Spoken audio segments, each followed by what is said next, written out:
what made us add radio to our repertoire. I think, we were doing parties, dominating different clubs, scenes, and so forth. And we felt like we were like keeping it in a box. And obviously, growing up, we would listen to radio, and we felt like that was a way to interact more with people and expose our brand. And I think, it was a dream to fuse both of them. Corinne and I took a walk to, I think it was frequency management at the time in 2000, or 99 or 2000? 2000, yeah. And we then applied for a radio station license, but they didn't have radio. They weren't interested in giving radio stuff. So we did TV, yeah. But we still sent in the application for radio at the same time. And, fortunately, 13 years later, 12 years later, that came into reality. But we felt like radio would have given us, over the edge. And, at that time, radio wasn't seeing the type of energy that we envisioned it. We, like I said, brought it to the presentation with some of the best personalities, and here we are today, changed the game. We've faced a lot of challenges transforming or, moving from promoters and parties, organizers, DJs, to radio, right? The thing is, we were on radio before at NCN. At the time it was GBC, started GBC, then it turned to NCN, whatever it was. So that part of the transition was easy for us. But actually putting a station together is not just a bunch of DJs being on radio. A matter of fact, we've heard conversations of people say, okay, they got a radio license. When it was announced, like, it might just be a bunch of DJs holding on the radio, just playing music and just talking BS, you know what I mean? But what they didn't know is that we were actually, like Wal said, preparing for radio first before television, right? So we've already had in our mind what type of station we wanted. We were doing a lot of research on that type of formatting and stuff like that. So a lot of people didn't know that radio really was what we wanted first, but at the time, as Ra mentioned, they weren't actually giving out the radio station license. They didn't even consider giving it. So that's how we went into television. But really and truly, it was radio that we was really preparing for.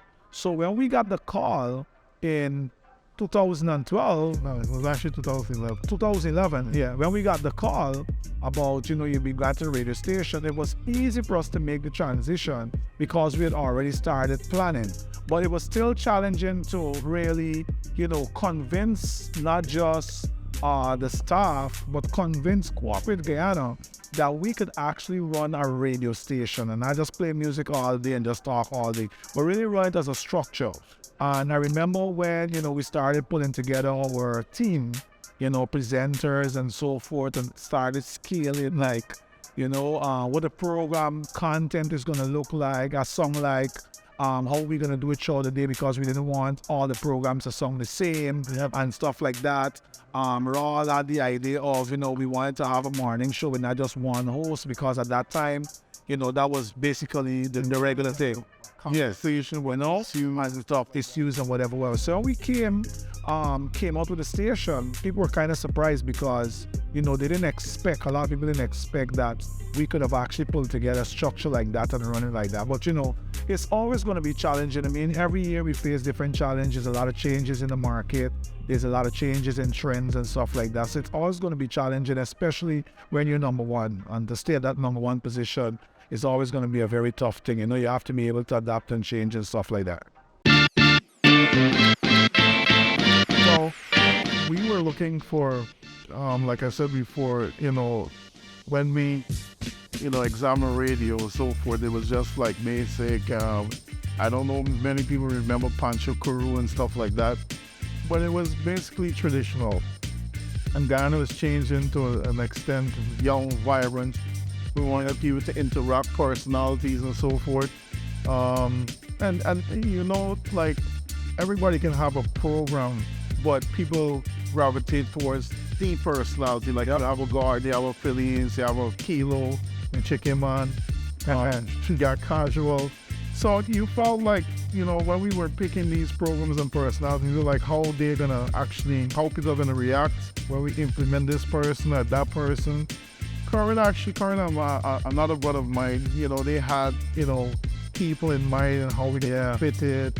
It was like really tedious because we sat like for like probably a year. Like I said, we launched in 2012. But we had the license and extent, I think it was 2011 or so. Yeah. We sat for a whole year, just getting things together. We wanted personalities for the environment. We wanted people to able to say, you know what, Kurt is a dude that I listen to. I could relate to certain stuff or whatever it is, and that's how we come around with the personality and so forth. And I specifically, I can remember one thing with Phillies. We were looking for a woman to, have a night. Women are very difficult to an extent.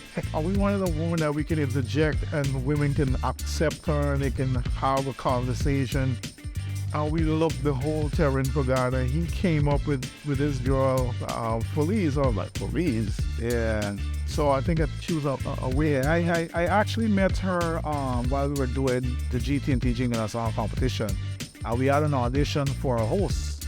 And she came, and the first time I heard her, I was like, you on radio? She's like, no, I work at a television station, and I do news in the newsroom. I said, and you're not on radio? And she said, oh, and then we went to Linden. I heard her on the microphone. She was part of the panel. And I said to her, I was like, listen, soon as we get a radio station license, you got to come and work for us. And she laughed, right? She's like, my name is the radio. I said, but listen, this is exactly the voice that I want. And then I called Rod, and so I was like, yo, I met this girl that I think is going to do really good for the morning show and stuff. By the time we get to opening, she had migrated when we were ready to open. And when I got on to her, she's like, oh my God, I already left the country. I'm not living there anymore. I was like, oh my God, we now got to look for someone else, right? And we started looking, and then one day I got this call, and she's like, listen, I'm on a plane back home. Is that job still open? I was like, yeah, right away, come in.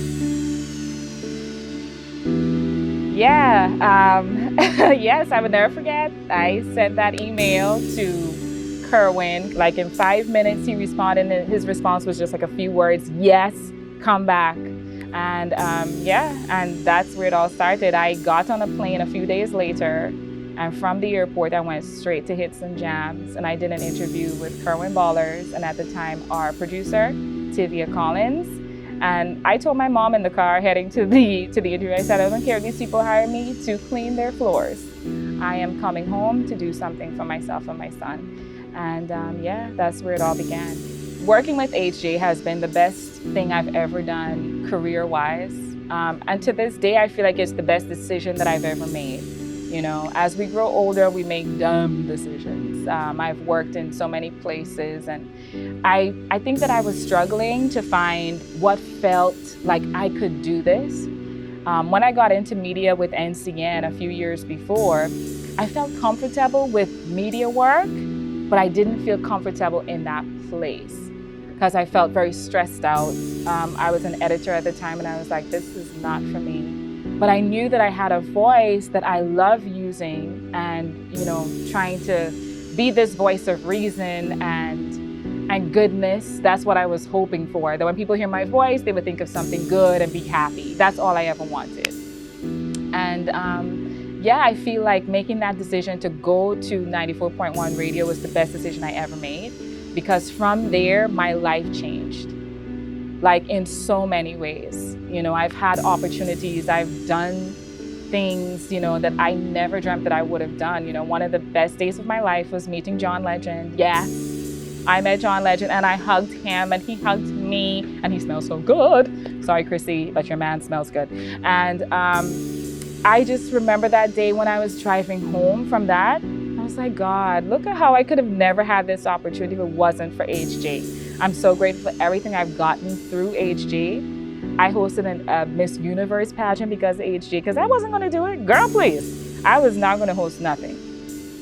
My extent of hosting was being on my church stage going, praise the Lord, everyone, let's clap, and then here I am in this environment, and the coordinators reach out to my bosses and say, we want to host. And guess who they pick?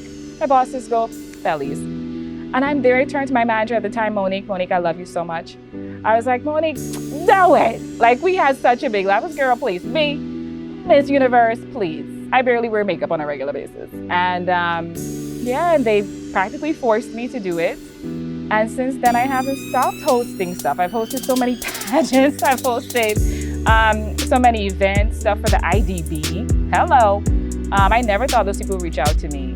When the first lady's office reached out to me, I said, excuse me? Like, it's been like a whirlwind of just how things have changed. I was this very simple Myconi girl, who barely wears slippers when she's going to the road to buy rice. And here I am now, sitting in some of the most wonderful places, meeting some of the most wonderful people. And it's all because of HJ. I couldn't have done it without them.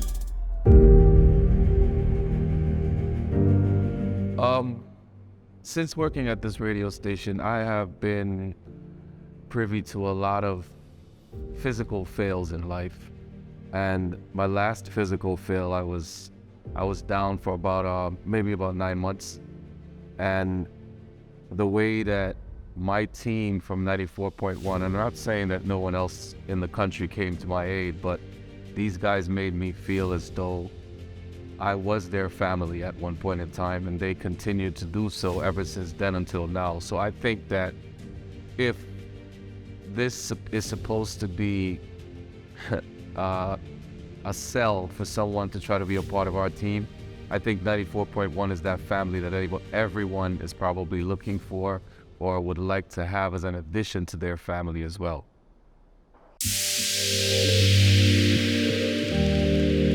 Okay, well, when I started at 94 number one, it was already 14 years in the media for me, but my background was mostly in news. So persons knew that side of me, that straight news anchor person, delivering the news in their homes every night.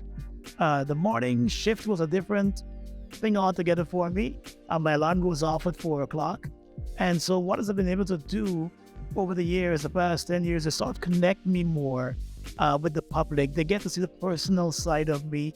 They get to know my goddaughters. I think many people, they don't know them personally, but they can tell you when it's Jade's birthday and what school she's attending and the other godchildren.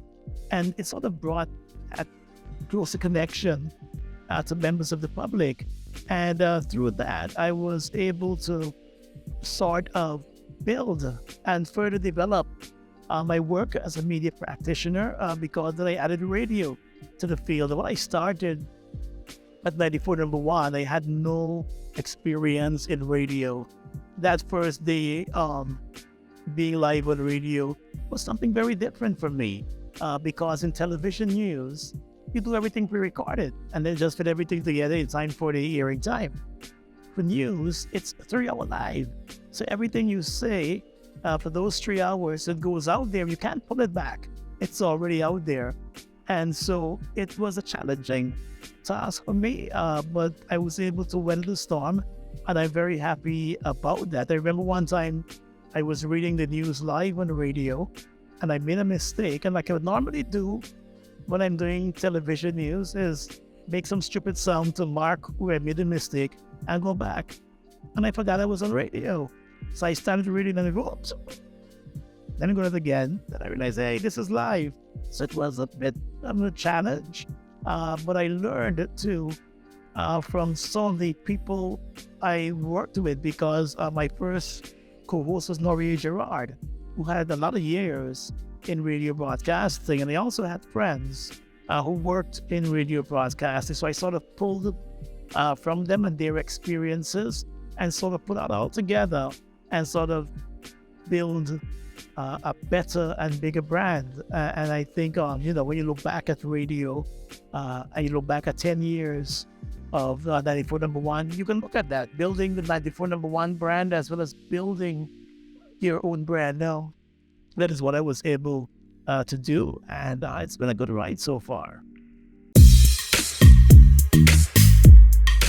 So I cannot fathom that it's been 10 years. It's been a decade. It's just been a crazy ride, one that I've truly enjoyed. Of course, we've had our ups, we've had our downs, but overall, I've just had such an incredible time working in 94.1, being the remix chick, and being one of the, the components of the most amazing radio station in Guyana.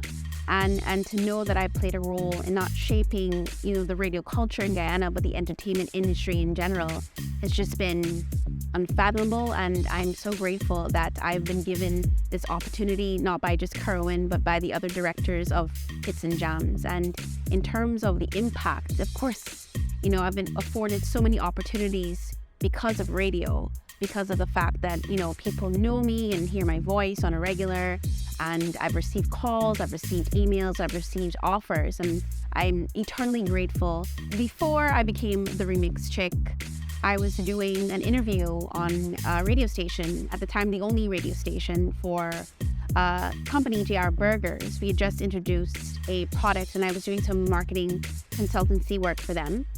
And I suggested that we go on radio to talk about it, because what's the best way to launch a product? Newspapers, radio, television, etc. And I was like, so who wants to do the interview? And they said that I should do it. So I prepared, I did my research, I made sure that I knew everything from beginning to end about JR Burgers, about the product. And I actually went to see Casual the day before my interview, because I wanted to prep him and I wanted to make sure that I had everything straight. And, so he looked at me like I was crazy. Like, why would you come to the radio the day before the interview? But that's just kind of who I am. So the interview went really well. And funnily enough, after the interview with Casual, he said that I should do radio. And I was like, okay, Casual, sure. And then a few minutes later, I got into my car and Kerwin calls me because he heard the interview as well. And he said that, we're opening up a radio station and we want you to come work for us when we do. And again, I was just like, I kind of blew it off because it was literally my first time doing an interview on radio. And then a few months later, I had gone away and I'd come back and I turned on the radio and it's 94.1. And I said, wow, they did it. Their dream became a reality.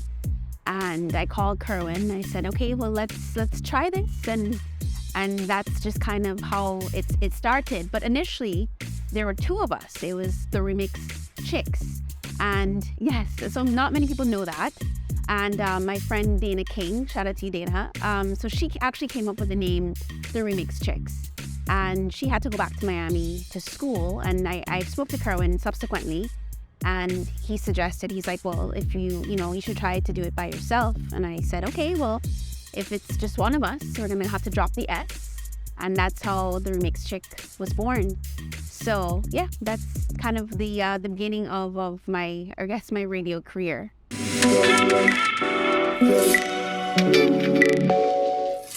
In terms of my experience with Hits and Jams, compared to the other media entities that I've been with, it stands out because in so many ways, there's no one particular thing that I could really put my hands on. But if I'm to say, one is job satisfaction that I was able to find, and two, the ability to be creative in my own field and to pursue what I want to. Not to say that some of the, well, not even some, just the other agency that I've been at, media agency, didn't give you the creativity, but there was so much of what you call checks and balances. And by the time something was ready to come to life or be given birth, what would have happened is that the time for it was gone. And at Hits and Jams radio, the thing about it is that ideas that you came up with, once management, they tapped into it and it came up as good, they give you the assurance, run with it.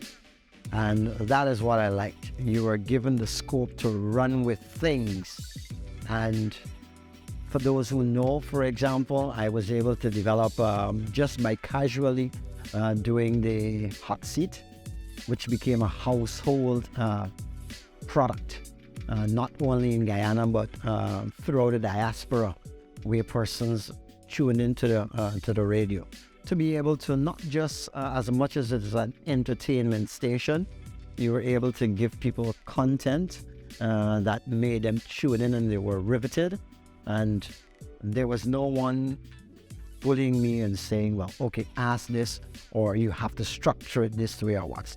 I had the leeway as producer and presenter to be able to bring that to the public.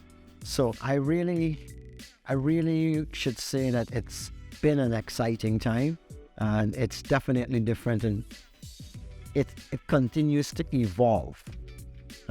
Because one of the things that happens at this entity is that you're not stuck in a rut for eons. As soon as something comes up that is considered hip, you've got to get with the program. So if you want to stay behind, sorry for you. And it helps me to grow and to continue to be, as if you want to say, hip, while still bringing solid content to people.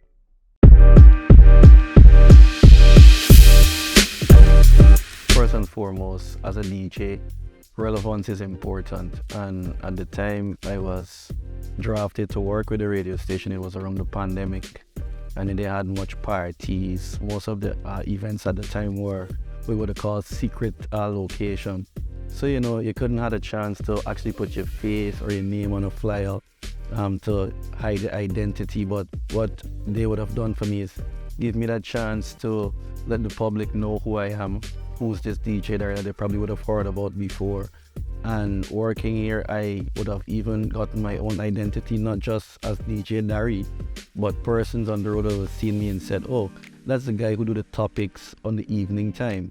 So that was the kind of identity I had for myself. And for me, it has given me a positive impact, because from the day I started working here to now, the recognition, the networking I would have done from then to now has been great. Moving forward, I can see myself working with this company still and keep improving myself as an individual and as a DJ. I would say the station is entertaining. It keeps me in a vibe, and I would say I learn a lot. I meet a lot of people. Yeah, the experience is really good, and today I'm very happy.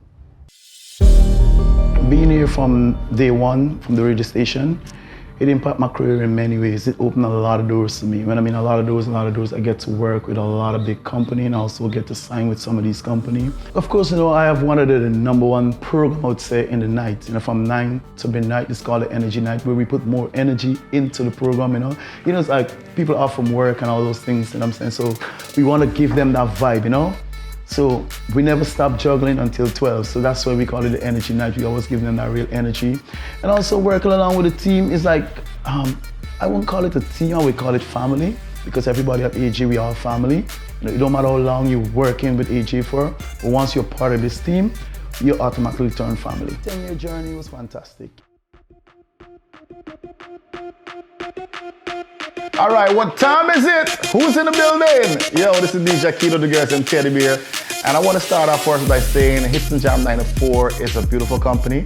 And I'm really, really happy to be working along with these fantastic folks. Well, I'm here for 9 years. They've been in existence on the radio for 10 years, but I'm here for 9 years and I'm so happy. How Hits and Jam 94 has transformed my career and grew my career. I would say when I was a DJ, a younger DJ, let's say 10, 15 years back, I, as a DJ personally, used to just focus on being hardcore, like going into the dance hall, badness, lighter, flames, fire, which is not bad. It's still a vibe in the dance hall, but 94 has grew me in terms of making me a bit more rounded. In terms of I can now relate to corporate, I can now relate to children, I can now relate to grown folks. So I have a program, for instance, called Teddy Bear Sundays. It's a program on a Sunday that a lot of grown folks wait up for this program, because it's a program whereby it caters to a big mature crowd. And that is something that I would have transformed into, because back in the days I didn't have time for big people, play for big people. Apart from that, 94 has grew me in terms of I can now host Coach Light Up. I've done a lot of that. I've DJ for the First Lady. I've played for a lot of ministries. And it made me a bit more corporate. You know what I mean? It made me try to speak more properly rather than to just be, you know, brother. So it helped me in that sense. It also grew me in terms of dressing, my dressing. People address you to the way you dress, and I would have to present myself in a certain way, given the fact that I'm now into corporate and so on and so forth. So it's a really, really nice journey. And I decided, listen, man, I'm gonna go with the girls and teddy bear, because I realized that as long as you have women on your side, you can't go wrong. So I would have gravitated a bit more to the women's side, rep for women, advocate for women. I've done a lot of work with social protection, fighting against domestic violence and so on and so forth. So I decided, listen, I'm gonna go with the girls and teddy bear. And it's a household name now. A lot of people can relate to it. So if you see me in the street for the first time, like a lady saw me, she said, yo, I thought you was a big fat Rasta man. You said you're the teddy bear, but I'm just a slim guy, a normal youth. And you know, coming back to the question, working at It's and Jams for 9 years, it has really, really transformed me. And I'm so, so happy, and I'm proud. And being a DJ, I can safely say that I would have had a lot of impact on youth's lives. Because I remember people coming to this radio station, like parents and their child, and said, Akilo, yo, my son go to university and he want to be a DJ so bad. What advice would you give to him? How could you help him? So I'm happy that people can now look to DJ and say, you know what, DJ are not ignorant. They're not just thugs, they're not just ghetto. The kids can look up to us, and I'm so, so happy to, you know, be in that position that I can share good knowledge with the youths and, you know, give good advice and lead them in the right way. And yeah, that's it for me, and I'm happy to be with Hits and Jams for 9 years. I mean, they're here for 10 years. I wish I was from Jumpstart, but I'm here for 9 years, and they would have impacted me positively.